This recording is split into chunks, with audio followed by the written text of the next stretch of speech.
అనేక మహోత్సవాలు చేసిన దానిలో వచ్చేటువంటి చిన్న అనుభవం ఒక మాట చెప్తాను. వైద్యులు సైతము మీకు సంతానం సిద్ధించదు అని చెప్పినటువంటి వారికి ఆచంద్రార్కముగా సంతానం సిద్ధిస్తున్నది. వివాహం కాదు, జాతక చక్రంలో అనేక దోషాలున్నాయి చెప్పినటువంటి వారికి కూడా పాణిగ్రహణ యోగ్యత వచ్చి తీరింది. వారు కూడా సంతానంతో వచ్చేలా శ్రీశైల పర్వతాల్లో శంకరుడి యొక్క కళ్యాణం చేసినటువంటి భక్తాదుల యొక్క అనుభవంతో చెప్తున్నాం. అది ఇక్కడ శ్రీశైల కళ్యాణంలో చాలా ప్రత్యేకత మనం గుర్తించాల్సింది, వారు భైరవ పూజ చేశారు. ఈ భైరవుడు అని అంటే వాడు శివాపరాధాన్ని చేస్తూ ఉంటే నిగ్రహించి ఉద్ధరించేటువంటి వాడు. అయితే ఈ భైరవుడు గొప్పదనం కాస్త శ్రీశైలంలో విలక్షణంగా ఉంటుంది కనుక ఆరాధ్యుల వారిని నిత్యము కూడా శ్రీశైలంలో ఈ భైరవ సంకల్పాన్ని చెప్పేటువంటి అర్చక స్వామిని కొద్దిగా దీన్ని వివరించవలసిందిగా కోరుతూ ఉన్నాను మీ అందరి పక్షాన కూడా. సుప్రసిద్ధ శ్రీశైల మహాక్షేత్రం 12 జ్యోతిర్లింగములలో 2వ జ్యోతిర్లింగముగా ప్రకాశిస్తున్న మల్లికార్జున స్వామి జ్యోతిర్లింగం, 18 శక్తిపీఠములలో 6వ శక్తిపీఠముగా విరాజులున్నటువంటి భ్రమరాంబాదేవి శక్తిపీఠం, ఒక జ్యోతిర్లింగం, ఒక శక్తిపీఠం, ఒకే ప్రాకారం లోపల ఉన్న ఏకైక దివ్యమైనటువంటి క్షేత్రం ఈ యొక్క శ్రీశైల మహాక్షేత్రం. మనకి 12 జ్యోతిర్లింగాలు, 12 జ్యోతిర్లింగాలు, 18 శక్తిపీఠములు, 18 శక్తిపీఠాలు ఉంటే వాటిల్లో జ్యోతిర్లింగాలు శక్తిపీఠాలుగా కలిసినటువంటి క్షేత్రాలు మాత్రం 3 ఉన్నాయి. 1 కాశీ, 2 ఉజ్జయిని, 3 శ్రీశైలం. వీటిల్లో కూడా అటు స్వామి అమ్మవార్లు ఒకే ప్రాకారం లోపల ఉన్నటువంటి క్షేత్రం మాత్రం శ్రీశైలం మాత్రమే, సందేహం లేక. మన తల్లిదండ్రులు మనకి వాళ్ళకి గుర్తుగా లేదా పసుపు కుంకుమ కింద మనకి పుట్టింటి వారు ఆస్తి ఇస్తారు. అమ్మాయికైనా కానీ అబ్బాయికైనా కానీ ఒరే ఆడబడుచుని జాగ్రత్తగా చూసుకోరా అని ఆస్తి వాస్తులు ఇస్తారు.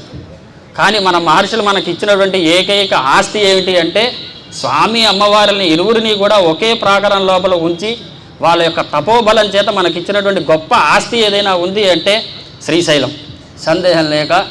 ఎందుకు అంత స్థితి ఉన్నది శ్రీశైలానికి అంటే ముఖ్యంగా శ్రీశైల మహాక్షేత్రం సాక్షాత్ ఇలా వెలిసినటువంటి కైలాసం. ఎందుకు ఎట్లా అనే ప్రశ్న వేస్తే మనకి 14 భవనాలపైన శంకరుడు ఉంటాడు. వారు ఉండేటువంటి స్థలం కైలాసం అని తెలుసు. దాని యొక్క బీజము భూమి మీద ఉండేటువంటి వాటిల్లో మేరు పర్వతం మీద ఉంది. శృమేరు శృంగ మధ్యస్థ శ్రీమన్నగరనాయక అని చెప్పి అందరం చదువుతున్నాం. అది అంశ మాత్రమే. కానీ అమ్మవారు అడిగింది, నీకు భూమండలం మొత్తం మీద ఏ పర్వతం అంటే నీకు ఇష్టం, ఎక్కువగా ఎక్కడ ఉంటూ ఉంటావు నీకు అనే ప్రశ్న వేస్తే అమ్మవారి శంకరుని అడిగింది. హస్తిమే నీత ఆవాస కైలాసిది సర్వదా భువి శ్రీపర్వతో నామ సర్వసురోత్తమై అత్రమే హృదయం దేవి యథా ప్రీతిముపాగతం నా తథారమతే తత్ర కైలాసే కామదాయిని. నువ్వు అడిగిన ప్రశ్న చాలా మంచి ప్రశ్న వేశావు. నాకు భూమండలం మొత్తం కూడా ఉంటాను, కాదమే అస్థివే నీత ఆవాస కైలాసిది సర్వదా, నేను కైలాసంలో కూడా ఉంటానన్న విషయం అందరికీ ఎరిగిన విషయమే. కానీ నాకు భూమండలంలో శ్రీపర్వతం అని పేరుపడేటువంటి ఒక పర్వతం ఉన్నది. దానిలో నేను చాలా ఆనందంగా ఉంటాను. ఎంత ఆనందంగా ఉంటాను అంటే ఆ పర్వతంలో పొందినటువంటి ఆనందము కైలాసంలో కూడా పొందలేను అని చెప్పాడు పరమేశ్వరుడు. అంటే శంకరుడు ఇక్కడ సచ్చిదానంద స్వరూపుడుగానే విశేషంగా ప్రకాశిస్తూ ఉన్నాడు. భక్తుల్ని ఎవరైనా శ్రీశైల మహాక్షేత్రంతో కొన్ని సంవత్సరాల నుంచి అనుబంధం ఉండేటువంటి వాళ్ళని కనుక పరిశోధన చేస్తే శ్రీశైల పర్వతంకు వస్తున్నాము అన్నప్పుడు వాళ్ళ మనసులో ఉండేటువంటి ఉత్సాహం అనేటువంటిది వాళ్ళ పుట్టింటికి వస్తున్నామన్నంత ఆనందంగా ఉంటుంది. వెళ్ళేటప్పుడు కళ్ళమట్టి నీరు గార్చుకుంటూ పోతుంటాడు. ఎందుకు రా నాయన అంటే ఇది నా పుట్టిలతో సమానం, ఇక్కడి నుంచి నేను వెళ్తుంటే చాలా దుఃఖంగా ఉంటుంది అంటాడు. శ్రీశైల పర్వతంకి వచ్చినటువంటి ప్రతి భక్తుడు కూడా అప్రకటితమైనటువంటి ఆనందాన్ని అనుభవిస్తూ ఉంటాడు. దాన్నే అవాంగ్ మానసగోచరంబు, నీ మనస్సు పొందినటువంటి ఆనందము వాక్కుల చేత ప్రకటింపబడడం అత్యంత క్లిష్టతరమైనటువంటి స్థితిగా ఉంది. అంటే ఇక్కడ పరమేశ్వరుడు సాక్షాత్ సచ్చిదానంద స్వరూపుడుగా ఉన్నాడు. అదే కాక ఈ శ్రీశైల మహాక్షేత్రంలో ఉండేటువంటి మల్లికార్జునుడిని మహాలింగముగా అభివర్ణించడం జరిగింది. అందుకే అప్పుడు చెప్పినప్పుడు శంకరుడు మాట్లాడినాడు, నాకు శ్రీశైల మహాక్షేత్రంతో సమానమైనటువంటి క్షేత్రం లేదు. శ్రీశైల మహాక్షేత్రంతో సమానమైనటువంటి క్షేత్రం లేదు అని కూడా శంకరుడే చెప్పాడు. ఎక్కడ? శ్రీశైల ఖండంలో. ఈ మధ్యనే దాన్ని కూడా ప్రచురణ చేశాడు. ఆ శ్రీశైల ఖండంలో శంకరుడే చెప్పాడు, శ్రీశైల సమక్షేత్రం న భూతో న భవిష్యతి, శ్రీశైల సమక్షేత్రం నాస్తి నాస్తి ఇది మతిహే అని చెప్పాడు. ఈ విధంగా శ్రీశైల మహాక్షేత్రంలో ఉండేటువంటి మల్లికార్జునుడి లింగము అన్ని లింగాలలా కాదు, ఇది చాలా ప్రత్యేకం. శ్రీశైలేశ్వర లింగ తుల్యమమలం లింగం న భూమండలే బ్రహ్మాండ ప్రళయే తస్య విలయో నాస్తి వేదోక్తయ. శ్రీశైలంతో సమానమైనటువంటి లింగము లేదు. బ్రహ్మాండాది ప్రళయకాలయ సమయంలో కూడా అన్ని లింగాలు కూడా జీర్ణం అవుతాయేమో కానీ లయం అవుతావు కానీ శ్రీశైల లింగం జీర్ణం కాదని చెప్పాడు, లయం కాదు అని చెప్పాడు. అంటే ఎందుకు, ఏమిటి శ్రీశైల మహాలింగానికి ఏమిటి ప్రత్యేకత అంటే, దీన్ని మహాలింగంగా ప్రకటించడానికి గల కారణం ఏమిటి అంటే, ఆగమశాస్త్రాన్ని అనుసరిస్తూ తూర్పు ఏ ఉండాలో, దక్షిణం ఏ ఉండాలో, పశ్చిమం ఏ ఉండాలో, ఉత్తర దిగ్భాగాల్లో ఏ లింగమూర్తులు అయితే ఉండాలో వారందరూ కూడా స్వయంభూగా వచ్చారు స్వామివారికి. అవన్నీ ద్వారాలై కూర్చున్నాయి, అష్టదళ పద్మం వలె ప్రకాశిస్తూ ఉన్నాయి.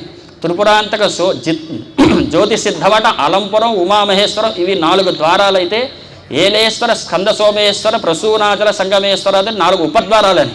ఈ 4 ఉపద్వారాలు, 4 ద్వారాలు ఇవన్నీ స్వయంభూగా వస్తే మధ్యలో ఉండేటువంటి మల్లికార్జున స్వామి జ్యోతిర్లింగ స్వరూపుడుగా ఉన్నాడు.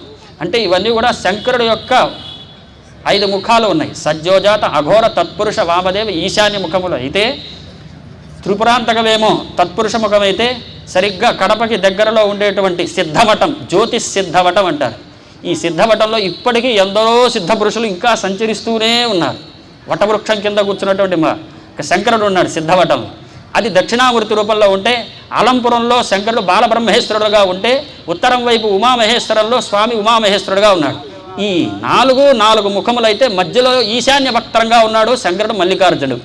అందుకు ఈ లింగాన్ని మహాలింగంగా ప్రతిపాదిస్తూ ఎవడైతే శ్రీశైల మహాక్షేత్రం వస్తాడో వాడికి ముక్తి కరతలామలకం.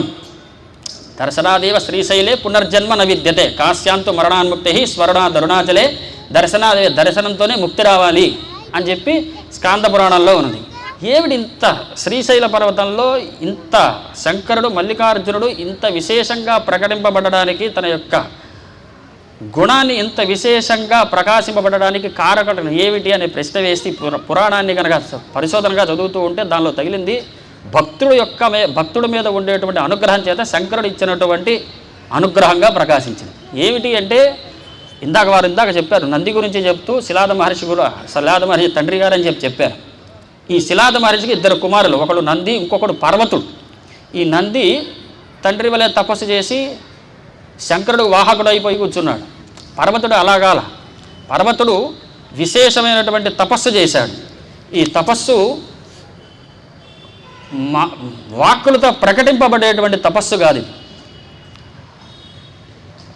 పంచాగ్నిహోత్రం చుట్టూ తన అగ్నిని పేర్చుకొని మధ్యలో కూర్చొని, పైన సూర్యుడు బగబగ మండేటువంటి సూర్యుడు మధ్యలో, కింద కూర్చొని చుట్టూ అగ్నిహోత్రాన్ని మధ్యలో కూర్చొని తపస్సు చేస్తూ ఉన్నాడు. శరత్కాలం వచ్చిందంటే చంద్రుడికి బాగా చలి సమయంలో చంద్రుడికి నించొని తపస్సు చేస్తూ ఉన్నాడు. వర్షాకాలంలో నీటిలో నుంచొని తపస్సు చేస్తూ ఉన్నాడు. ఇవన్నీ చూసినటువంటి దేవతలు శంకరుడి దగ్గరికి వెళ్ళి ఒక ప్రశ్న వేశారు, అసలు నువ్వు భక్తవత్సలుడవేనా?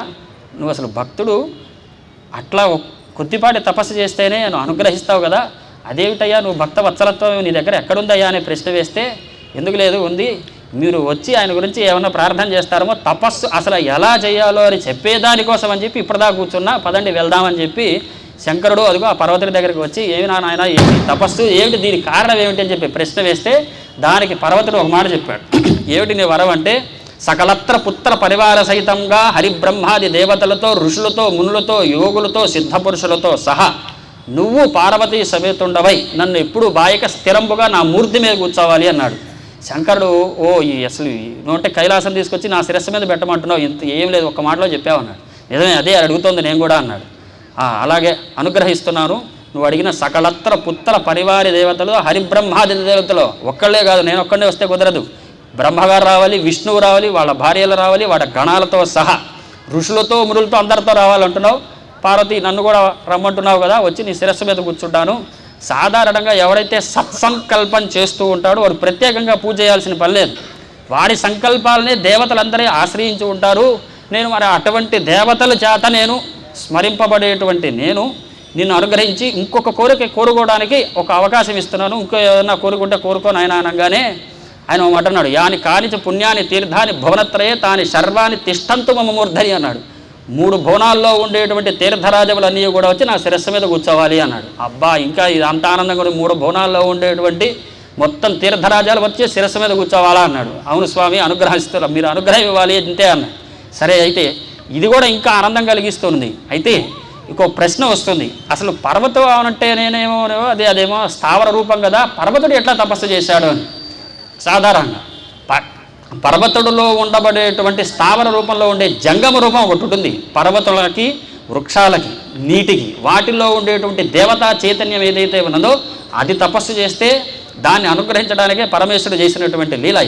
అయితే ఈ పర్వతుడు ఆ పర్వతం మీద ఉండేటువంటి స్థలానికి ప్రాధాన్యత తీసుకొచ్చి దాన్ని క్షేత్రం చేస్తే, నీటికి ప్రాధాన్యత తీసుకొచ్చి తీర్థం చేశాడు.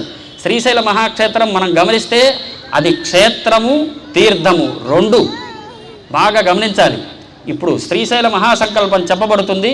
దానిలో శ్రీశైల మహాక్షేత్రంలో ఎన్ని గుండాలు ఉన్నాయో, ఎన్ని పుష్కరులు ఉన్నాయో, ఇందాక చెప్పినటువంటి సిద్ధ పురుషులు ఎంతమంది ఉన్నారో, ఎంతమంది యోగులు సంచరిస్తూ ఉంటారో మొత్తం వస్తాయి. దాన్ని ఆధారం చేసుకునే చెబుతున్నది. అయితే ఇంకొక కోరిక కోరుకోరా నాయన అని చెప్పి పరశంకరుడు అడిగితే, స్వామి చాతుర్వర్ణాలలో ఎవరైనా సరే వాళ్ళు దృఢచిత్తులై అసూయ ఇత్యాది దుర్గణములు లేనివారై నీ మీద కనుక భక్తితో కనుక నీ పర్వతం మీద అడుగు పెడితే వాడికి ఖచ్చితంగా నువ్వు ముక్తి ఇచ్చి తీరవలసిందే అని చెప్పి ప్రశ్న వేశాడు. శంకరుడు ఈ మొదట 2 అడిగినవన్నీ కూడా చివరికి ఆ ప్రశ్న వేస్తాడని చెప్పి అన్నిటికీ అనుగ్రహిస్తూ ఉన్నాడు. అందుకు కాశ్యాంతో మరణాన్ముక్తి దర్శనాదేవ శ్రీశైలే పునర్జన్మ అరుణ దర్శనాదేవ శ్రీశైలే పునర్జన్మ నవిద్యతే అని చెప్పేదానికి ప్రమాణము ఇక్కడ దొరికింది. కాబట్టి శ్రీశైల పర్వతంలోకి ఎవరైతే అడుగు పెట్టడం అనేటువంటిది మన ఆధీనంలో లేదు, నీ బుద్ధి ప్రచోదనం అవ్వడం కూడా నీ ఆధీనం లేదు, వెళ్ళటం రావటం అనేటువంటిది శంకరుడు యొక్క ఆధీనంలో ఉన్నది. కాబట్టి అట్టి శంకరుడు యొక్క పర్వతమైనటువంటి శ్రీ పర్వతం మీద అడుగు పెట్టడానికి అర్హతనివ్వమని ముందు కళ్యాణంలో మీ చేత చెప్పించడం జరిగింది. కాబట్టి మీ అందరూ కూడా చక్కగా, ఎటువంటి సందేహం లేదు, అనేక కళ్యాణ మహోత్సవాలు చేసిన దానిలో వచ్చేటువంటి చిన్న అనుభవం ఒక మాట చెప్తాను. వైద్యులు సైతము మీకు సంతానం సిద్ధించదు అని చెప్పినటువంటి వారికి ఆచంద్రార్కముగా సంతానం సిద్ధిస్తున్నది. వివాహం కాదు, జాతక చక్రంలో అనేక దోషాలున్నాయి చెప్పినటువంటి వారికి కూడా పాణిగ్రహణ యోగ్యత వచ్చి తీరింది. వారు కూడా సంతానంతో వచ్చేలా శ్రీశైల పర్వతాల్లో శంకరుడు యొక్క కళ్యాణం చేసినటువంటి భక్తాదుల యొక్క అనుభవంతో చెబుతున్న విషయం. రెండోది ఇంకో ప్రత్యేకత, స్వామి అమ్మవారులు ఇక్కడ సోమాస్కందమూర్తి. సాధారణంగా మన ఇంటికి దగ్గర ఉండే ఏ దేవాలయంలో పరిశోధన చేసినా కానీ ఇక్కడ స్వామి అమ్మవారులు మన ఇంటికి దగ్గరలో ఉండే వాళ్ళు స్వామి అమ్మవారు భ్రవరాంబాదేవి లేదా స్వామివారు ఉంటారు. కానీ శ్రీశైల మహాక్షేత్రంలో విశిష్టత వారిరువురు రావడానికి కారకుడైన వాడు సుబ్రహ్మణ్యుడు. సోమాస్కందముడు సుబ్రహ్మణ్యుడు వారిరువురు రావడానికి కారకుడైనటువంటి వాడు. ఇది శివపురాణంలో చెప్పిన కథ. గణాధిపత్యం కొరకై శివపార్వతులు ఇరువురు పోటీ పెడితే కుమారస్వాముల వారు నెమలి వాహనం ఎక్కి భూమండలం అంతా ప్రదక్షిణ చేస్తుంటే గణపతి 2 పీటలు వేసి, నాన్నగారు మీ ఇద్దరు కూర్చోండి అని చెప్పి ఇద్దరు ప్రదక్షిణ చేశాడు. బాగుంది, వీడేదో అనుగ్రహం తీసుకుంటున్నాడు అని చెప్పి, సరే తదాస్తు నాయన మంచి జరుగుతుంది పోరారా బాబు అంటే, కాదు నాకు గణాధిపత్యంలో నాకు యోగ్యత వచ్చేసింది అన్నాడు. ఎట్లా వచ్చిందిరా యోగ్యత అంటే, యో రుద్రో అగ్నవ్యో అప్సయ ఓషధీషుయో రుద్రో విశ్వాభవనావివేషదస్మై రుద్రాయ నమోస్తు. మీరేమన్నారు నాన్నగారు, భూమండలం అంతా ప్రదక్షిణ చేస్తూ భూమండలాదుల్లో ఉండే తీర్థరాజాదులు స్నానం చేస్తే కనుక మీరు గణాధిపత్యానికి అర్హులు అన్నారు. ఏ శంకరుడు నా ముందు కూర్చొని తల్లిదండ్రుల వలె ప్రకాశిస్తూ తల్లిదండ్రుల వలె ఉన్నారు కదా, అదే రుద్రుడు అగ్ని యందు అప్సు యందు ఓషధుల యందు ఇదే రుద్రుడు అన్ని చోట్ల ప్రకాశిస్తున్నాడు. కాబట్టి ఆ ప్రకాశింపబడే చైతన్యం సాకార రూపంలో నాకు తల్లిదండ్రుల వలె కనిపిస్తుంది కదా, కాబట్టి మీ ఇద్దరి ప్రదక్షిణ చేసేస్తే కనుక వాటి అన్నింటిలో చేసినటువంటి ఫలం దక్కుతుంది కదా అని చెప్పి అనగానే శంకరుడు పరమానందభరితుడై గణాధిపత్యం ఇవ్వగా నెమలి వాహనం ఎక్కినటువంటి కుమారస్వాముల వారు అంతా ప్రదక్షిణ చేసుకొని కైలాస పర్వతం వచ్చేసరికల్లా కూడా గణపతికి గణాధిపత్యం ఇవ్వటం కూడా అయిపోయేసరికి వెంటనే అటువంటి ప్రచోదన నాకు కలగలేదనేటువంటి విరహంతో కైలాస పర్వతాన్ని విడిచి శ్రీపర్వతం మీద అడుగుపెట్టి తపస్సు చేస్తూ ఉంటే అమ్మవారు బాధపడింది.